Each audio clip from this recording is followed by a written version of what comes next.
Welcome to the Solid Verbal. The Solid Verbal. Come after me! I'm a man! I'm 40! I've heard so many players say, well, I want to be happy. You want to be happy for a day? Eat a steak. It's that woo-woo! And now, Dan and Ty. Welcome back to the Solid Verbal Boys and Girls. My name is Ty Hildenbrandt. I am joined, as always, by my man, Dan Rubenstein over there in New York City. And Dan! Yeah. Oh, yeah. Footballs was fighting midnight, will strike 'cause now it's playoff time. We have a playoff announcement. We've delayed the recording of this show in order to get the news. It is number 1, Alabama, number 2, Clemson, number 3, Notre Dame, and number 4, drum roll please, Oklahoma. We will have Alabama versus Oklahoma in the Orange Bowl. We will have Clemson versus Notre Dame in the Cotton Bowl, sir. How are you? I'm great, Ty. I just spilled some tea. I'm still wearing sweatpants as we record this, and we should point out we're recording this. It's going up against 2 p.m. On late Sunday afternoon. Late one.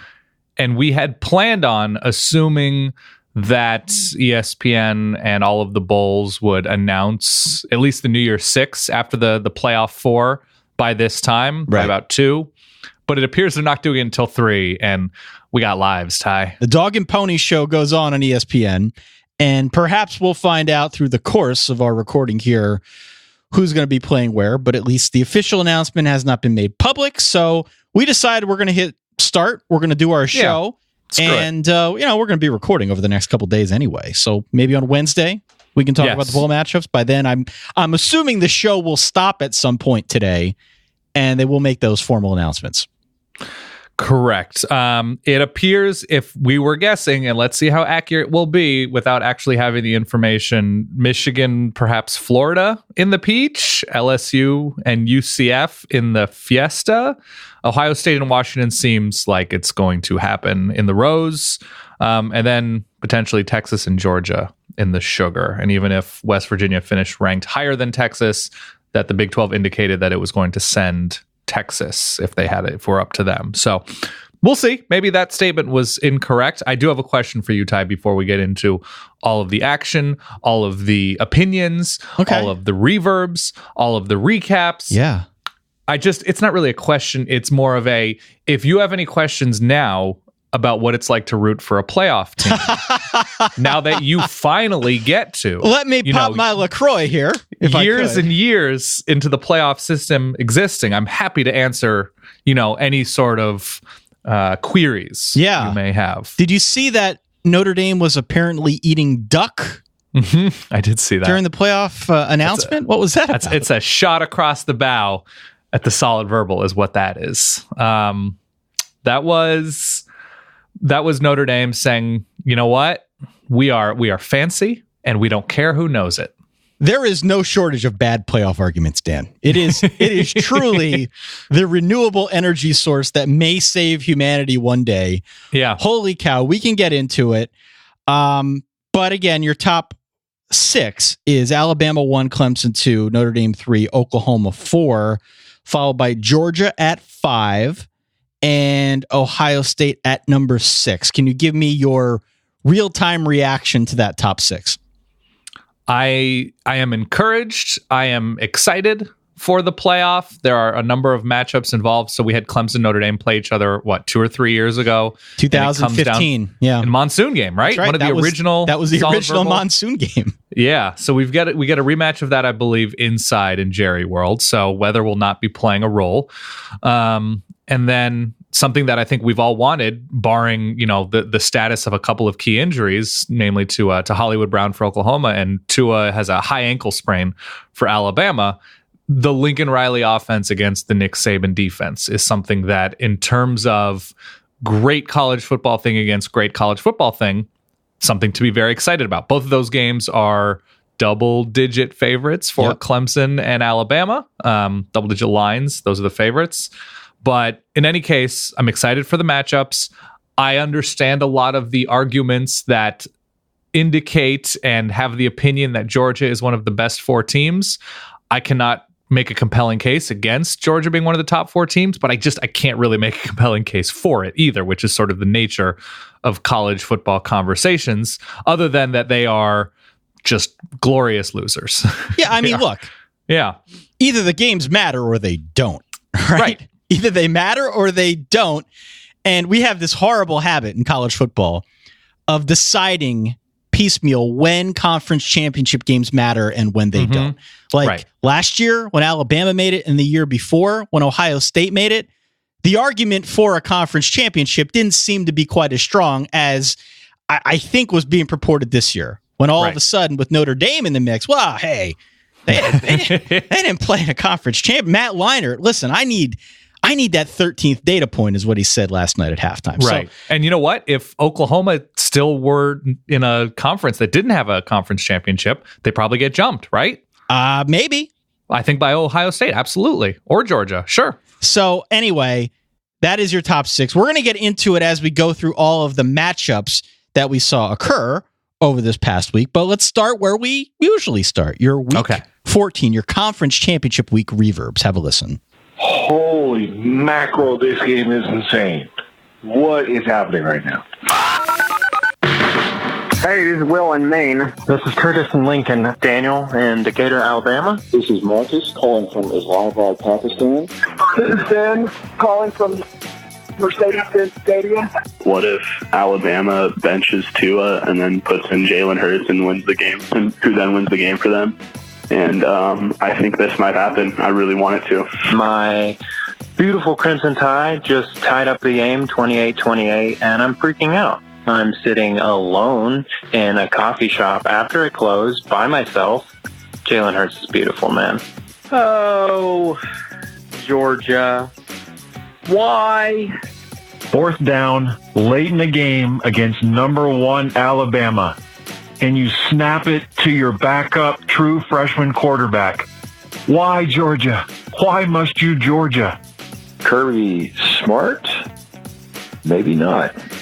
Does Kirby Smart have an Alabama backup quarterback problem? I have to imagine being a Georgia fan is kind of like being a Kennedy. Just all the money and privileges in the world, but at the same time, you have to know you're cursed. You have to ask yourself, is the former starter backup better than the former backup starter? Roll Tide. Jalen Hurts. Just when I thought you were a measly backup quarterback, you had to go run a QB sneak to win the SEC championship and totally redeem yourself. Never in my life have I wanted Alabama to win. Man, it feels good to see that for Jalen Hurts. Yeah, Alabama was just teasing us all. Well, when you've seen a ESPN 30 for 30, and you can hear that golden fiddle that Satan traded Nick Saban for his very soul. Roll Tide! Hey, Dan and Ty, this is Christina, a graduate student in Athens, Georgia, but a Bama fan born and raised, and I am ready to spend this next week savoring the angst and disappointment all over this campus. Roll Tide. My roommate's dog is sitting on the ground just patiently watching this game. I think she's as shocked as all Oklahoma fans are that our defense is actually playing defense. Boomer Sooner. I just want to say that Dwayne Haskins makes my heart soar like the great red-tailed hawk. Go Bucks! Well, Illinois' one true team won yet another conference championship, and it wasn't the school that extended a coach with a 9-27 record or the school with $1 billion practice facility. NIU are MAC champs for the 4th time in 8 years. Go Huskies. Fresno State alumni, I am so happy! They've exercised the demons! We're going to Las Vegas. Let's go win. Go Dogs! I'm just calling because my UAB Blazers are now Conference USA champions 2 years after being completely non-existent. That when you come at Akron with a 29.5 point line, you better be prepared. No more disrespect. Let's go Zips. Watching the Pac-12 championship was, how can I best put this? Pain. There you have it. That's week it. 14 reverb. Yes, that is it. As you could tell, about 66% SEC championship. And I would estimate 5% cold-blooded Georgia hate from Athens native Christina, did I hear? I heard that, yep. Damn, girl, that was cold-blooded. Okay. Mm-hmm. A fun batch of reverbs here to close out the regular season. Do stay tuned as bowl matchups come out. We will do our bowl pool as always. Solidverbal.com. Find us on Facebook, Twitter, Instagram, all the usual hotspots, as well as the Reddit, subreddit, I should say, at reddit.com/r/solidverbal. Dan, we should start with that SEC championship game. Your final score was Alabama 35, Georgia 28, of course, a rematch of last season's national championship game. Bama won that one 26-23 in overtime. That was the Tua game, right? The Tua game where he comes on in the second half for a struggling Jalen Hurts. Tua wins the game. He grabs the starting spot. Well, Tua's been banged up this year. He's had a great year, Heisman caliber year, but he's been banged up. He got a little more banged up. Both ankles got injured, especially the right ankle when Jonah Williams, his big offensive tackle, stepped on it. Mm-hmm. This time it was Jalen Hurts coming on for Tua Tagovailoa. Bama trails 28-21 in the fourth quarter. On his first drive, Jalen Hurts comes in. He leads Bama down the field, throws a 10-yard strike to Jerry Jeudy to tie it at 28 all. On his very next drive, with the clock under 3 minutes, he connects up with Irv Smith Jr. and then Jalen Waddle. Gets him all the way down to the Georgia 15-yard line. Then he just decides he's going to run it in on his own. That's how Alabama took the lead 35-28, and they did not look back, Dan. Just another big win for Alabama and another crushing defeat in this stadium for the Georgia Bulldogs. This year, yeah. This calendar year. So from the top, Tua was struggling. And even before a lot of his injuries, well, I wouldn't say injuries, but he looked to be, he took a hit pretty early on and then threw a soft pass, which is not typical of him, over the middle that got picked. And Georgia really looked sharp for this first half in all phases. They were playing Tua super well on defense. Jake Fromm was making unbelievable touch throws. The weird damage of bringing in Justin Fields to interrupt any sort of rhythm was pretty minimal, which good thing. DeAndre Swift looked incredible. Just, we were talking about his just ability to cut on a dime is almost unmatched in college football. And it really did look like Georgia was going to exercise the demons. Yeah. But I guess credit both to his injury and Alabama adjusting, and the second half really wrapping up in the open field. And the Jalen Hurts thing is incredible. The fact that he came in, looked good through the air, made big throws, second and third down throws, and called his own number. I think he called that play. He and Loxley discussed on the sideline the plays he was most comfortable with and wanted to run it there. That was a called run to win the game. They were down, you mentioned the scoring, but they were down 28-14, which means it was 21 unanswered per my state school math. Yep. And buddy, it was an incredible performance from Alabama, and I'm not going to do the disservice of going through with Dvorak, Georgia's second half drives, but this was a team that after a pretty strong first drive in the second half largely threw up on itself offensively. And the thing that came to my mind when talking about Georgia in the broader picture with the playoff, and I feel comfortable making this comparison because I'm positive the overwhelming majority of Georgia fans that listen to the show are not listening to this show today. Right, that's right. Or this episode. If you're in the hot dog eating contest next to Joey Chestnut and you're going hot dog for hot dog with him, there are two things you have to do, and that's eat as many hot dogs as possible and try to come out on top, and then not throw them up. And they threw up with 5 minutes left in the hour, and it's not good enough. And Alabama somehow, it is definitely strange that what happened is a feel-good story, which it definitively is, but it also feels like, oh, Jeff Bezos opened up a side business and it's crazy successful. He opened up a sandwich shop and they're going international. My God, you got to feel good. So that's where I stand. Tough one for Georgia. They're going to get one of these sooner or later. I thought this was going to be it. As you mentioned, Jake Fromm was just superb. Yeah, 301 really was. Through the air, 3 touchdowns. More importantly, no interceptions. Defensively, it seemed like they had Bama and Tua out of sync. He was just 10 of 25 with 2 interceptions before he left due to injury, but wasn't himself for sure. No. Again, somehow, some way, Bama finds a way to get it done. Jalen Hurts, in this case, getting all the credit, and rightfully so. A nice story for him. Of course, he hung with Alabama. There was all this talk earlier in the year about whether or not he'd transfer out, but Hurts is still there. Thankfully for the Crimson Tide, he was.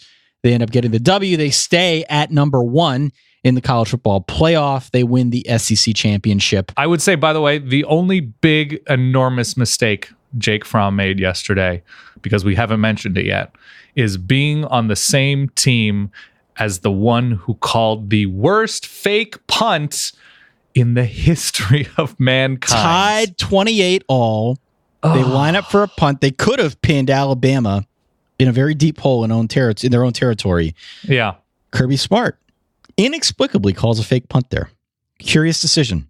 Did you notice how Alabama lined up to play the punt? Yeah, they didn't. They were pretty much in their base defense. They didn't play a punt. They just played defense. They're just like, all right, we're gonna play a 4-3 on this punt return. See what happens. Moving over to the ACC, we had Clemson 42, Pitt 10. At one point, midway through the second quarter, you're looking at the scoreboard, thinking, okay, all right, this could be a little saucy here. It's rainy. Yeah. Clemson led just 14-10. Pitt did not score from that point forward, Dan. As a team, get this, the Panthers held to just 200 total yards. Kenny Pickett was 4 of 16 passing for 8. Count them, 8. You can do that on 2 hands. 8 yards and an interception. The Panthers also lost 2 fumbles. They were 3 of 17 on third downs. But on a brighter note, congratulations to Kadri Allison and Darren Hall, both of whom went over 1,000 yards rushing on the year. That's the first time that's happened in Pitt history. So that was a little bit of a feather in their cap, aside from getting mauled, getting destroyed by 32 points against the number 2 Clemson Tigers, who win the ACC championship and now move on to square off against Notre Dame in the playoff. Pitt is a terrific story. Clemson is excellent, and it was the most Clemson game possible, even with the rain, where it was just a lot of, well, that was quick.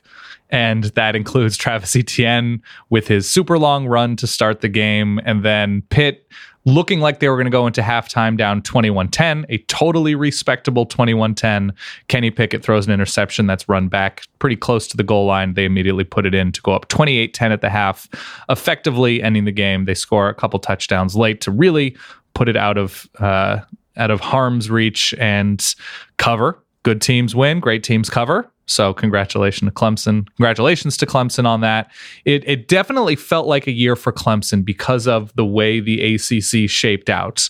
Having Pitt as their big challenger at the end of the season, having teams like Louisville and Virginia Tech, and pretty much the entire ACC have a down year. I saw a stat that Clemson and Duke won their Power 5 non-conference games, and the rest of the conference went 0 for 14. Ouch. That includes Notre Dame games, because those are technically out of conference and Power 5-ish, but not great. So in terms of what we've seen from Clemson and being tested, what is the game? What is it? The Boston College game? Texas is it A&M? South Carolina? Is it A&M? I guess it'd be A&M. That resume of testing isn't fully there, but Clemson did, outside of the game where Trevor Lawrence got injured against Syracuse, did everything that an excellent team should do to showcase themselves as just that. I am very curious to see how Trevor Lawrence responds to a Notre Dame defense that is very good on the other side of the line of scrimmage. Yeah. They're sure. big on tackles for loss. As Mike Golick Jr. said when I interviewed him, they run a lot of stunts and confusing things up front. Mm-hmm. That's not to say that Clemson won't carve Notre Dame up. I'm not saying that, but it does represent a far bigger test for that offense than I think any game that we've seen so far this year. I'm also interested in that matchup because stylistically, Notre Dame and Clemson aren't too far off. They're two teams that do a lot of the same kinds of things. I think Clemson's a better version of that, but it will be very interesting to watch that matchup. It's not quite the contrast in styles that I think we're going to see between Alabama and Oklahoma. It's two teams that have a history of playing close games, and I think could be headed for another close game as well. But we'll dive into that one a little bit more over the next couple days and weeks. And given what we saw out of, I guess, Kellen Mond early, and I still will maintain that the season is an evolving monster, and what we saw out of Clemson in early September is not necessarily who they are now, and same goes for Notre Dame, starting Brandon Wimbush.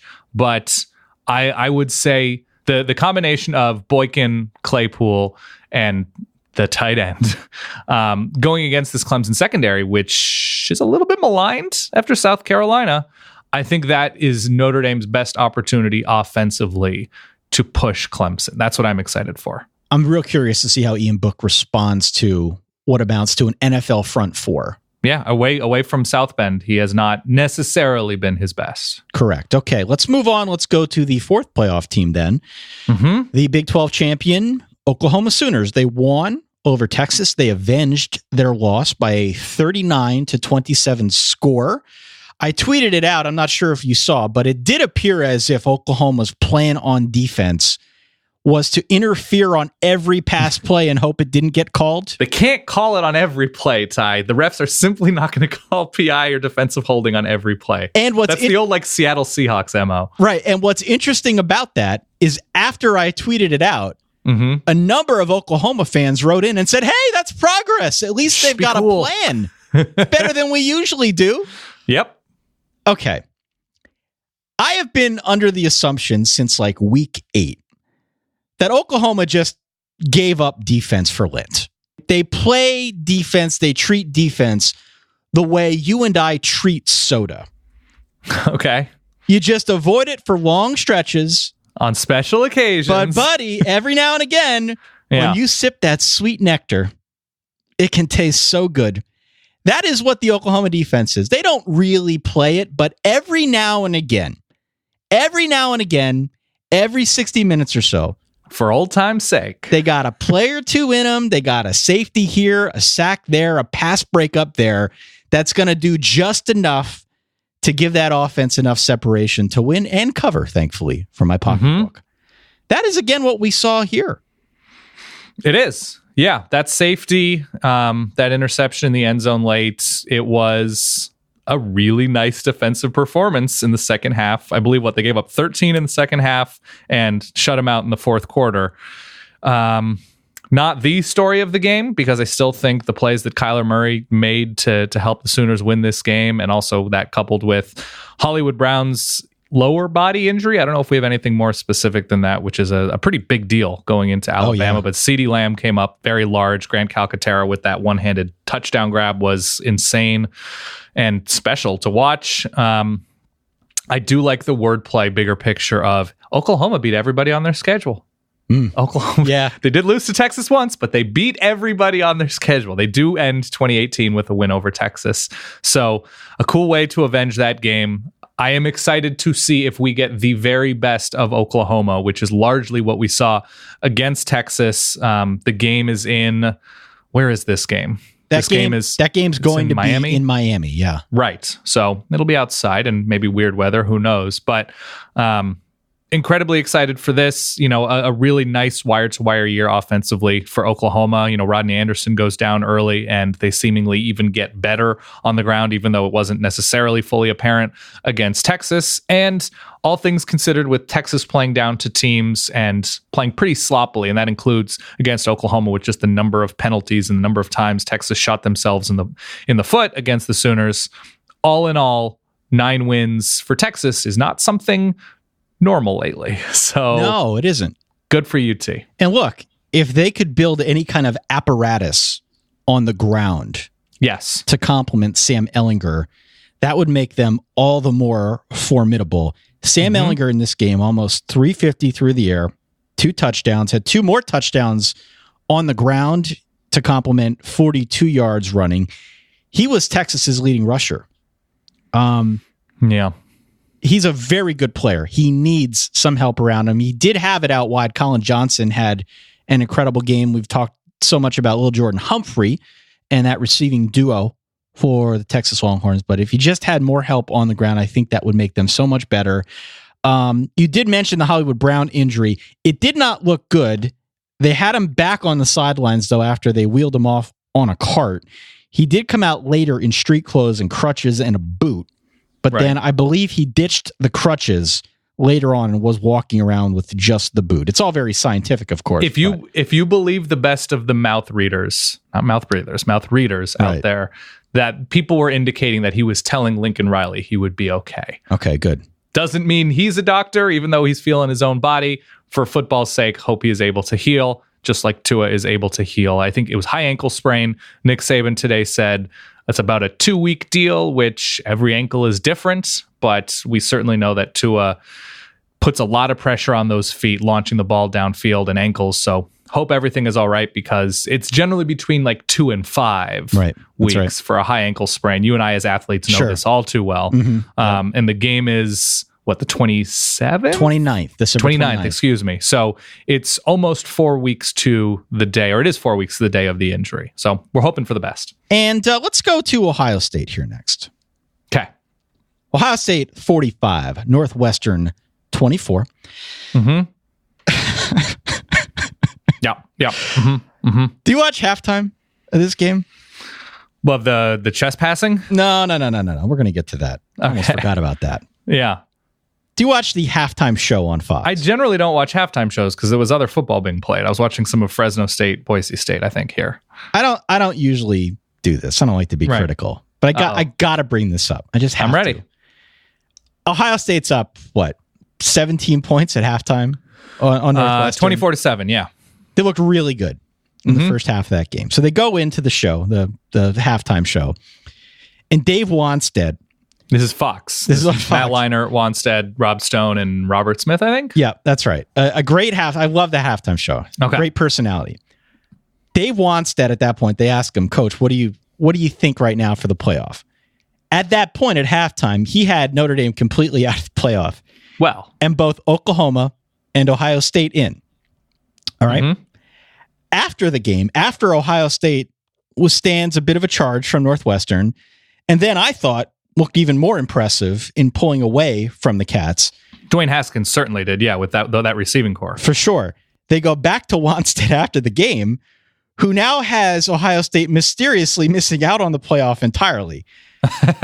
Listen. I really like Dave Wanstead as a college football personality. His mustache, as you know, a national treasure. We saw him in Chicago, didn't we? That's right.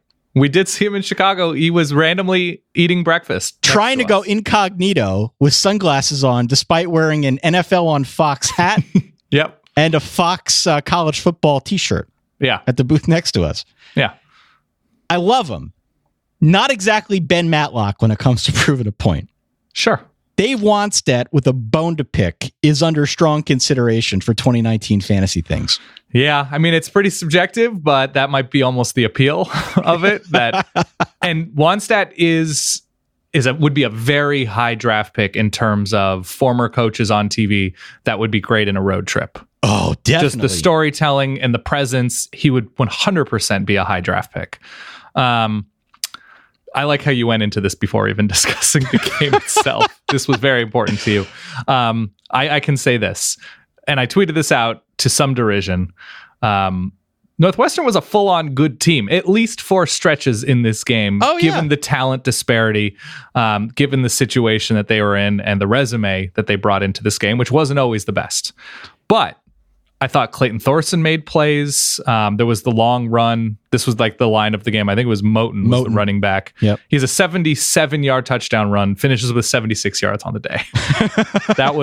That was great. But defensively, I thought Northwestern made plays. They got after Dwayne Haskins. They did a really good job on the ground against Ohio State, which if you're going to hang with and or beat Ohio State, disturbing them on the ground is the formula. And I thought Northwestern came in with a very sound game plan. The thing you just can't account for is all of the speed outside for Ohio State of Johnny Dixon and Paris Campbell. Olave had a couple nice plays. Terry McLaurin was very, very good. There's only so much you can do when your secondary just doesn't have the manpower to keep up, especially when Dwayne Haskins is just in his element. And the way Dwayne Haskins finished the season has been crazy impressive. And could argue single-handedly won this game for Ohio State. Oh, yeah. The Buckeye defense being sometimes here, sometimes not. It was just, he was the mayor of Dime City in Indianapolis last night. I bought the Madden football game like 2 years ago. Mm-hmm. And the best way I can describe how I felt about the Northwestern defense was playing that Madden game and thinking, I used to be good at this game. Why don't we just crank it up to all Madden? I can probably still win. Mm-hmm. Buddy, they changed all the controls. It is a different game now than it was in 2010. And it just felt that way watching Dwayne Haskins carve up an otherwise fundamentally sound Northwestern defense. They just didn't have the horses to run with Ohio State receivers in space and weren't able to generate the kind of pressure that I think you'd need to really disrupt Dwayne Haskins. He finished with 499 yards passing. He had 5 touchdowns. He's going to be in New York for the Heisman ceremony. You could probably make a case that he won the Heisman Trophy with that performance in the Big Ten. Now, I'm sure there are people out there. There are Tua people. There are Kyler people. I'm a Kyler guy myself. Yeah, I mean, I might be as well. You can certainly make arguments, very strong arguments for those other players, but Dwayne Haskins, at a minimum, did enough to merit strong consideration for the Heisman Trophy as Ohio State wins 45-24, and they finish with 607 total yards of offense. It weirdly cinched the fact that they were not a playoff team to me, that they needed that superhuman effort to separate themselves from Northwestern. Again, pretty good team, but it did seem like in comparing them to Notre Dame, who did not separate themselves from Northwestern, but went undefeated. So I guess we can't say anything about Notre Dame's woes and deficiencies. It did definitively put them behind Clemson, Alabama, and for me, Oklahoma, because this was a defense that was supposed to be a strength for Ohio State. And it just seemed that they were too inconsistent all season long, especially the way they lost. And our pal Tom Fornelli from CBS, I thought, characterized Northwestern really well, that you're going to beat Northwestern. That's fine. But they're going to make it a chore. They're going to make it like, and this is my word. These are my words. It would be like trying to get 2-year-old triplets into the car, just having to tie shoes over and over again, and where's the jacket, and oh my god, he's not wearing underwear, and oh my god, the car seat's broke. Like, there is just that consistent chore that Northwestern makes you go through. So that to me was impressive from Northwestern, and even more so from Dwayne Haskins in this Buckeye offense. Speaking of chores, did you watch the Pac-12 game on Friday night? I would love to lie and say that I did not. I really would. And that has forever stained my college football psyche. Yes, I watched basically that whole game. 10-3, Washington wins the Pac-12. Yay! If there were ever a case for a conference not making it into the college football playoff. There were 0 offensive touchdowns in this game, Dan. The only touchdown came when Washington returned one of Jason Shelley's 3 interceptions for a 66-yard touchdown. Lo and behold, that ended up being the difference in the football game, again, as Washington wins. A bit of a snoozer in Santa Clara on Friday night. The good news is that the turf was in good shape. Turf was in good shape, especially those end zones. It was over very quickly. I don't even know if it went 3 hours. 35,000 strong in attendance, screaming, watching this football game, Dan. Paid attendance, 35,000. Okay, so the good news is Byron Murphy is and remains one of the most exciting defensive backs in the country for Washington. He was one who had that pick 6. Yep. The less good news is if you watch this game, something became very clear in that these two offensive coordinators were trying to outduel each other for the least sensible game plan. And I understand these are good defenses making plays, but it was Washington saying, let's just run straight into this entirely huge and sure tackling defensive front for Utah, and Utah saying, hey, let's test this incredible secondary with not great receivers, especially with Britton Covey down. It made no sense. They did the exact opposite of what they should have done, and that's how we got to 10-3 with 0 offensive touchdowns. Hooray. As someone who's seen a game like this up close and personal. Same. I can tell you really never live it down. Yep. As I noted, Jalen Hurts in 2 drives outscored the entirety of this game. The wound heals, but the scar remains, Dan. Yeah. Yes, it does. And you know what? Washington's going to the Rose Bowl, and they haven't been in a little bit. And that's a cool thing for Husky fans. They should make their way en masse down to Pasadena for the best college football game that exists against Ohio State. Sure. An interesting matchup, by the way. Yeah, Dwayne Haskins against his Washington secondary. Yeah. Sign me up. I'm in. I'm ready.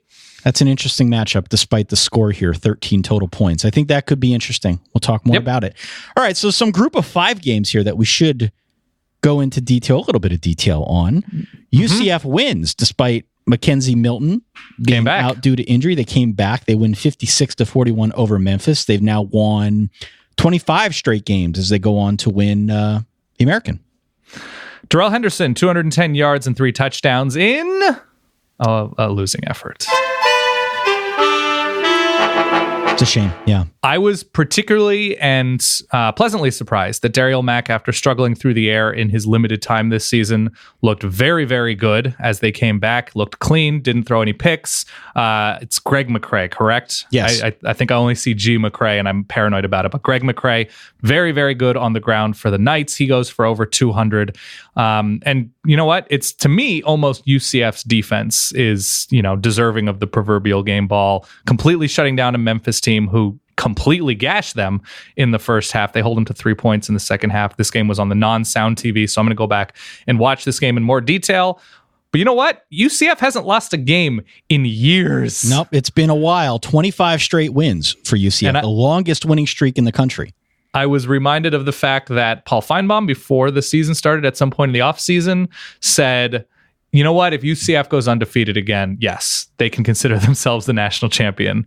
And then proceeded to say, no, definitely Georgia should be. Got to go Georgia. I've been convinced that you have to put 2-loss Georgia in the playoffs. So it would have been fun to see a fully healthy and deservedly so UCF with Mackenzie Milton against the top of this college football universe. But all the same, they go 12-0. They probably would have been 13-0 if they hadn't missed a game because of weather. And I believe they'll get who did we say that they would get? Probably LSU. Yeah, that would be incredible to get a shot against this LSU defense, against the UCF offense. Hope it comes to life. But once again, incredible season for UCF, and be proud of it despite the weirdness of playoff rules. Or lack thereof. Also, we had Fresno State winning in overtime, 19-16, a defensive struggle on the road in Idaho. As a Tedfordaholic, Dan, how do you feel about this win by the Bulldogs? Crazy impressive. The defense has been incredible for 2 years, and I know they lost their defensive coordinator who went back to Canada, I believe. He was from the CFL and decided that's where his heart was. Sure. But Marcus McMarion, the Oregon State transfer, who weirdly had a sickness and then sort of came to grips, was like, I think I was just allergic to Corvallis.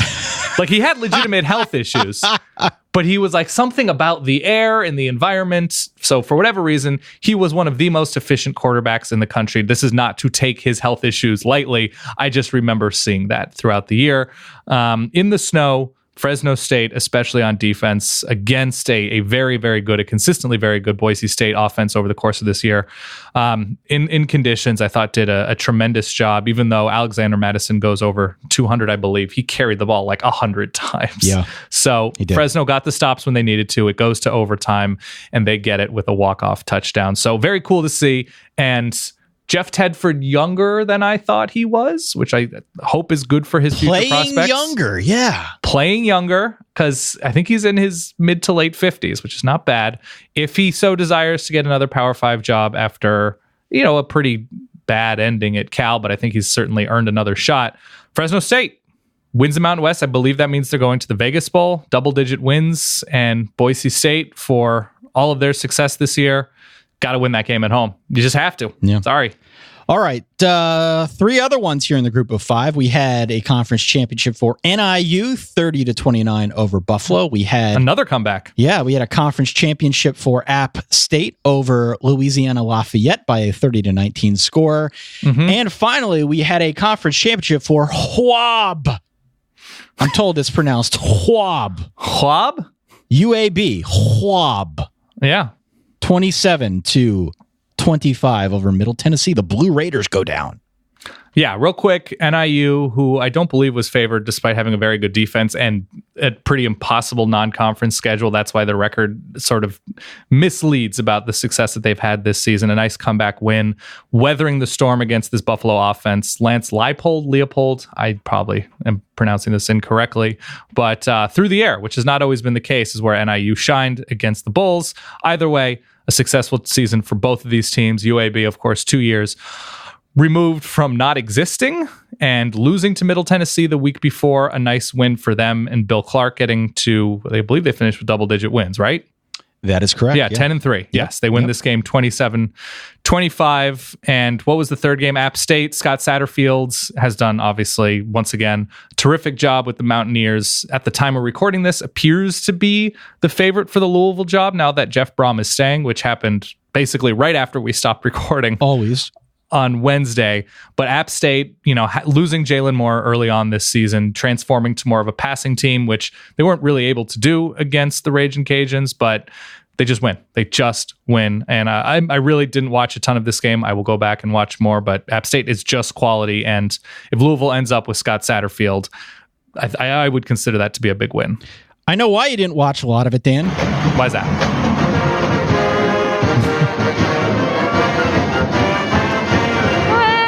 I believe that would be the Colgate fight song, Dan. Yeah, it would. Colgate 23, James Madison 20. A big time victory, a big kick by big old Chris Puzzi. He's 6'2", 220. The pride and joy of Orwigsburg, Pennsylvania, which is actually very close to me. He boots 3 field goals, including a 38-yarder with no time left. 23-20. The Raiders knock off James Madison here in, I guess, the second round of the FCS playoffs. Yes, Colgate had a bye week, and then they get Ben DiNucci, who, when you combine Ben DiNucci's line against Colgate with Kenny Pickett's line against Clemson. Listen. Ben DiNucci throws 5 picks. Would Ben thinking DiNucci he can test? Would Ben DiNucci still be the best quarterback on the Pitt roster? No, he would not. No? I can say that with authority. Come on. That Kenny Pickett going 4 of 16, whatever, for 8 yards, whatever he finished with, is not as bad as Ben DiNucci throwing 5 picks against Colgate at Colgate and having the gall to test this historic Colgate defense. And James Holland now 2-0 against JMU in the FCS playoffs. He goes for nearly 100 yards, setting up Colgate in. And I don't know if you want to expand on this. Yeah. But they're going to the Fargo Dome. Yeah. The Bison building. Yeah. To take on North Dakota State this coming week. And you joked, Ty. I did. That Solid Verbal live from Fargo, let's do it. Something along those lines. Yeah, I was feeling it. I was very, very enthusiastic after this huge kick by big Chris Puzzi. And then this morning, Ty, you and I get a tweet. That's right. I'm making this public. Mm-hmm. Kevin Brown, not the $100 million Dodger pitcher, to my knowledge. Nope. Says, our crew is off to the Fargo Dome Saturday for Colgate football and North Dakota State football. Yeah. The offer is open to Ty Hildenbrandt and Dan Rubenstein to join us. What? We could use some extra sensuous sideline reporters. Okay. Do not make invitations you do not mean, because sometimes, many times, those invitees will take you up. And we are very serious, Ty. We will show up. I will show up. Yeah. We will 100. If ESPN has a budget for prime time content producers. That's right. To send us to, listen, we'll rent a car from Minneapolis. We don't need to make this a huge deal. It's we like don't a need to fly 3-hour drive, right? It's not bad. We will do a show from this is what I told you. We will do a prep show from Minneapolis or from Fargo at a Juicy Lucy establishment, the great city of Minneapolis. We will go to Fargo. We will do this, Dan. We will paint the college football universe, whatever it is, whatever official shade Colgate is, if it's maroon or cardinal, whatever it is, and the green and gold, green and yellow of the Bison, the fighting Bison of North Dakota State. All I see is Army Navy in terms of real competition. We will make this real. So if it is your desire, listening to the show, to see Ty and myself in Fargo, North Dakota, probably much to the chagrin of our respective wives. Yes, that's right. I did bring this up, and I got a very perplexed look. Like, you're going where? Same. Kevin N. Brown. That's N as in nobody stop believing in the solid verbal, is the one who is calling this game and wants that sweet, sweet drum and fife coming to Fargo. Let him know that you want Dan and Ty in Fargo, and we're going to try to make it happen. There's probably like a 14% chance. That's right. By the way, I told Mama H about this as well. Yeah. And is she in? Will she come? No, she's not coming to Fargo. I tell you this with no sarcasm, with no irony. I've long wanted to go to Minneapolis, and I have long wanted to go to Fargo. Okay. I would do this at the drop of a hat, and I will change the college football media universe forever. So I would love to go to Fargo. Let's do it, Tom. North Dakota State, Dan, by the way, the Bison, they won by 42 over Montana State. But I think we're both in unanimous agreement here that history will write off that win as deck chairs on the Titanic, because that big unstoppable Raider iceberg is drifting west. And if we are going to put the proper respect on the FCS playoffs, Ty, Alcorn State wins. Yep. Eastern Washington beats Nichols. A nice year for Nichols. You know, a traditional doormat. UC Davis, the Fighting Aggies, spent a lot of time in Davis. They take down Northern Iowa. That's a nice win. South Dakota with a big win over Duquesne. Kennesaw State, a tight win over Wofford. Is Wofford the Terriers? Is that what I'm... Yep, they are. Yep, sure. Okay, yeah. And then, you know, we talked about the Colgate win, the Black Bears of Maine with a nice win over Jacksonville State, a traditional power. And it's not the playoffs, but Drake held on, Ty. Drake. Look at this. As long as they could. As long as they could. They almost, I shouldn't say almost, but they at least led late into the third quarter. Yeah. Over Iowa State before Brock Purdy connected with Deshaunte Jones to make it 27-24. But Drake, in what looked like it was just kind of a cupcake game for Iowa State, very much acquitted itself by taking the Cyclones to the wire a bit. This is true. This is absolutely... It was very strange, and it was, I think, pay-per-view on Iowa State's website. I'm not going to pretend like I paid $7 for this game, and I'm happy to report that the illegal stream that I found was zoomed in a little bit too much. Okay. The cameras were foggy, and it was everything I could have wanted out of Iowa State Drake. So we also had NC State winning 58-3 over ECU. They finished 9-3. Nice year. We had South Carolina beating Akron 28-3. They finish up at 7-5. We had Stanford beating Cal in the rivalry game that was postponed because of poor air quality due to the fires. It's a horrible situation, but glad to see they were able to get this good rivalry in.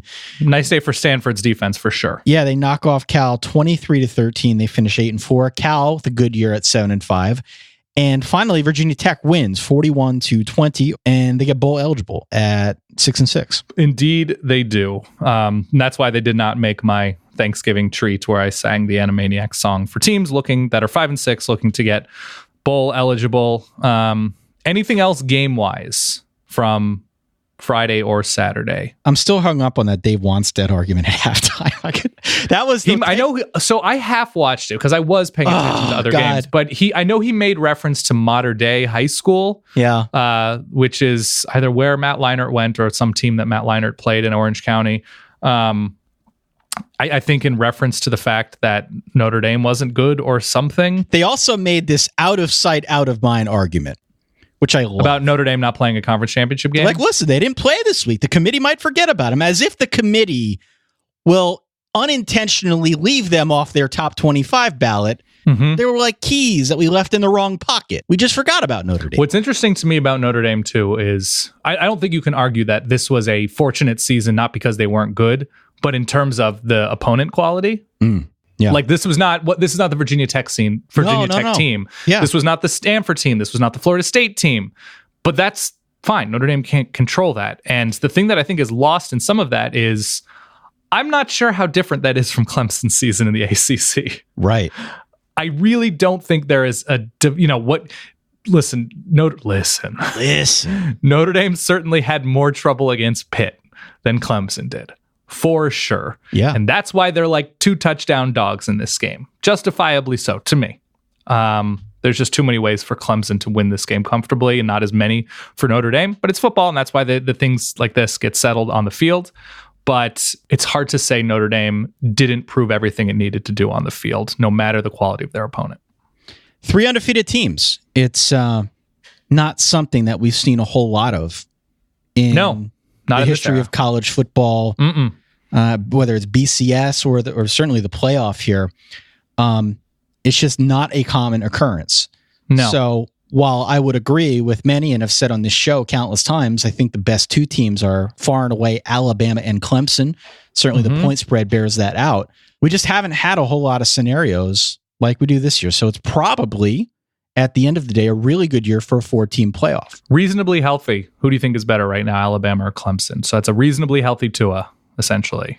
I think I still favor Alabama. Yeah. At this point, it's hard not to. They ran into a team in Georgia that knows them very well, a team that competed with them on the highest level earlier this year, and then again this past weekend in the SEC championship. And I think Dabo Swinney can probably learn a little something from that football game and how he wants to attack Bama should that matchup come to fruition. But right now, with what Tua brings to the equation, fully healthy, I think I favor Alabama in that game for sure. Alabama can be beaten, but it has to happen over the full 60 minutes, as we've learned so many times. And Clemson could be that team, but the most recent data point we have of Clemson with a lesser, not all that much, but a lesser quarterback in Kelly Bryant compared to Trevor Lawrence, we believe at least at this time, not pretty for Clemson offensively. Yeah, what's really interesting, Dan, is I think that's this year, mind you. Yeah, when you examine the first round of the playoff and then a potential championship matchup, if you just take the favorites. So if we assume it's going to be Alabama, Clemson, the matchup there that I find most intriguing is certainly the Alabama offensive line against the Clemson defensive line. 100%. That NFL caliber defensive line for Clemson. But if you take a step... And NFL caliber offensive line for Alabama. Sure. If you take a step back, though, I think you can make a really good case for that Oklahoma offensive line, which has been among the best in the country, and what it can do if it can push around Alabama's front. And then on the other game, what about Notre Dame's defensive line going up against a Clemson offensive line that's pretty good, but I don't know if they've seen a defensive line or a defensive front seven, the caliber of what they're going to find in Notre Dame. So a lot of interesting matchups to watch in the trenches as we move forward now into these playoff games.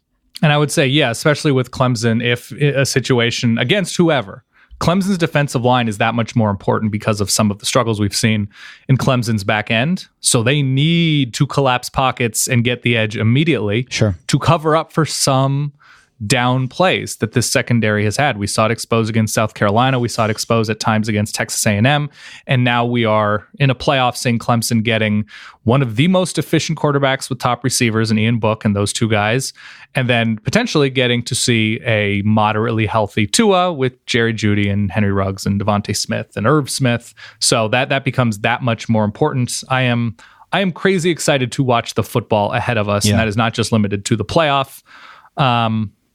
Do you want to go into news? Because we have some. We could do a little bit of breaking news here while we're at it, Dan. Just real quick.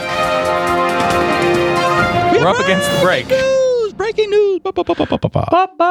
Okay. Bill Snyder, at the time we are recording this, pushing up against 2:45 p.m. Eastern time. I really like these live updates on a recorded show. Yeah, he's going to retire in 15 minutes. Yeah, right? He's going to retire. And has done one of the best and greatest turnaround jobs in the history of the sport. Did not work out this year. It was probably time to reboot, but an extraordinary job as Kansas State's coach, and already has his name on the stadium. I don't know what much more there is for him to prove. Jim McElwain is the new coach at Central Michigan. The Chippewas have hired Jim McElwain. Mel Tucker this is the Georgia defensive coordinator, former Alabama assistant, and spent a lot of time in the NFL. Really, really well liked, considered to be a great recruiter and just general positive force in the coaching world. He is the new Colorado coach per reports anyway, nothing official. Gary Anderson looking like he's going to go back to Utah State. If you remember, that's the school he left to go to Wisconsin and then Oregon State, and then he's been at Utah. So he is just alleged to be going back to Utah State to take on the Aggie job after Matt Wells leaves for Texas Tech. I'm seeing Terry Bowden is out as Akron, despite the first MAC victory over a Big Ten team since like 1896, Akron beating Northwestern early on. Texas Southern's hiring Clarence McKinney, and perhaps most significant of all of these, well, Steve Adazio is returning to Boston College. I'm seeing that. Bob Davie returning to New Mexico, but the most significant of the coaching news and carousel that has gone around recently, Jeff Brom staying at Purdue. Unbelievable. For reportedly all of the money. All of the money. Yeah. I mean, first off, a coup. Yeah. A coup. Absolute coup for Purdue. And maybe it's just for a year. To There retain could be his a huge services. program. Yeah. But at least another year under Jeff Brom could get things going more in a positive direction, more of a positive direction than they are already for the Purdue Boilermakers. So a big win for them, a big win for the Big Ten West. Utah State, speaking of which, they're going to take on Seth Littrell in North Texas. Seth Littrell is at least rumored to be one of the candidates at Kansas State, which would be an interesting fit given his success both as a coordinator somewhere like North Carolina, the quarterbacks he developed there, and then what he did, with the complete turnaround that North Texas has had, the Mean Green have had under Seth Littrell and that staff. And I don't know if there's any official other bowl stuff to announce. We will recap all of that. Yes. On when are we going to record next? Tuesday or Wednesday? Either from here or from the plane on the way to Minneapolis and Fargo. I cannot imagine a better combination of people to paint next weekend. Again, not positive of the hue, but we are going to paint everything FCS playoffs because you got to appreciate, Ty. You gots to. We could do a theoretical podcast and or live stream. Absolutely. In the car driving from Minneapolis Easily. to Fargo. We get a GoPro. We could do whatever. Attach it to the rear view mirror. Probably surrender any insurance. Sure. If we're going to be doing that. Yeah, let's hype this game up beyond anything you ever thought possible for an FCS playoff game, because the Fargo Dome really is easily the center of the FCS college football universe. It's beautiful this time of year out there too. 20 degrees, crisp, clear. Yeah. You know what my favorite drama of the past 5 years on TV has been? This is no joke. Fargo. If you haven't watched Fargo, what are you doing with your life? It's incredible. Is there a wood chipper scene? There might as well be. Okay. It gets real brutal. It's wonderful. Right. I recommend it to everybody if you haven't watched the TV version of Fargo. I think there's 3 seasons in. I don't even know if there's going to be another one. But I am so completely all in. Let's hope we can make it happen. We'll let you know if there's any way you can help. All right. Well, on that note, as Dan said, we are going to continue our recording. Even though the regular season, the conference championships are now over. We're going to do another show on Wednesday. Who knows from where, but we will be doing something. There's an Army-Navy game, which we'll talk about next week a little bit. We're also going to talk about some of the FCS games. Certainly, there will be more college football news breaking over the course of the week, not the least of which is the other bowl matchups, the New Year's Six, which I think we have a pretty good idea of what those matchups are going to be, though they haven't been formally announced, as well as all the other ones that you're going to have a chance to pick in our Solid Verbal Bowl pool. Now, the bowl pool, as we've done every year since we started this podcast, gets huge. We're going to have a ton of interest in this bowl pool. Even people who didn't play in the regular week-to-week pick'em game that we had at solidverbal.com/pick'em. There are going to be all sorts of new people that get added into the mix here as we start picking games over the next couple weeks. So stay tuned for more information on that front. I know there's a lot of interest in that. We'll have details out to you shortly. In the meantime, please do follow, please do like the show out on Twitter, out on Facebook, out on Instagram, out on Apple Podcasts. Really, anywhere you can find a podcast, that's where you can find the show. We appreciate everyone hanging with us throughout the course of the season here. We still got a lot of content to make, Dan. I don't know. I mean, it's not over for you and me. We're going to keep going with this thing. No, this is when we start getting strong and weird. So I would recommend everybody keep listening.